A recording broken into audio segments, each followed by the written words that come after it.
It's 8:30. Good morning. I'm Ian Crouch with Hunter News. A prison officer caught smuggling contraband into Cessnock Jail says he only did it because inmates knew the name of his son and where he lived.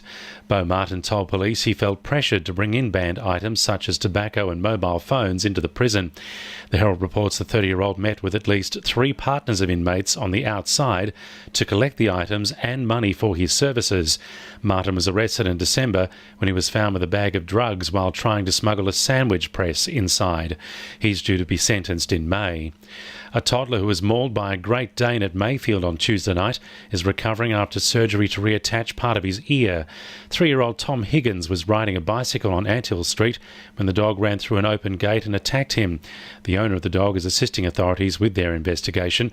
The Great Dane has been impounded and will most likely be put down. Port Stephens MP Kate Washington has announced her party will buy back the Mumbo wetlands if elected in 2019. It comes after the koala habitat in Port Stephens was sold in 2016.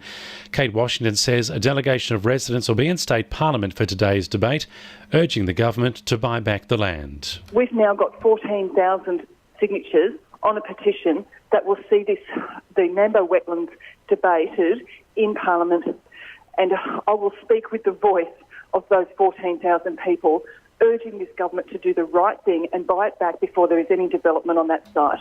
A representative from the Office of Environment and Heritage has told a meeting of residents they've known about the erosion problems on Stockton Beach since 1995. Around 400 residents gathered for last night's information session held by Newcastle Council, with many saying they're fed up with the temporary measures to address the issue, which are not working.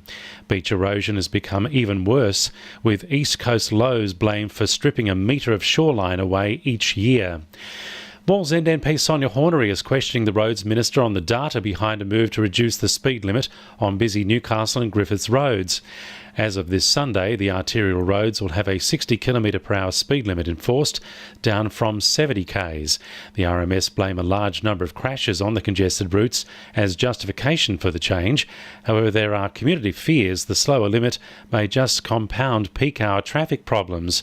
Sonia Hornery says if speed is the culprit behind the crashes, she supports the reduction but isn't sure whether that's the case. They also want to make sure that commuters can get safely and efficiently from one place to another, and there may be other alternatives, might be to, of course, improve public transport in the area, and another way will be to look at ways to create alternative road routes for commuters to get to our major hubs like the John Hunter Hospital, Charlestown Square and to the university. The Greater Charitable Foundation's 2018 funding round is coming to a close this Monday with the aim of assisting local charities.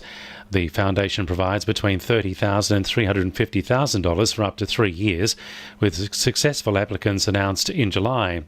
Chief Executive Officer for the foundation, Anne Long, is looking for applicants who are dedicated to inciting change. Those charity partners that are chosen as the successful applicants in this year's round will be the ones that can demonstrate real change for their beneficiaries.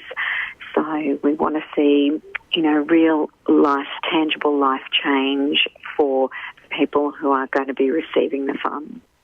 Sport for our sponsor, PRD Nationwide East Maitland. Jets veteran Ben Kentarowski believes the club has the depth to fill the hole left by Andrew Naboo heading into the finals.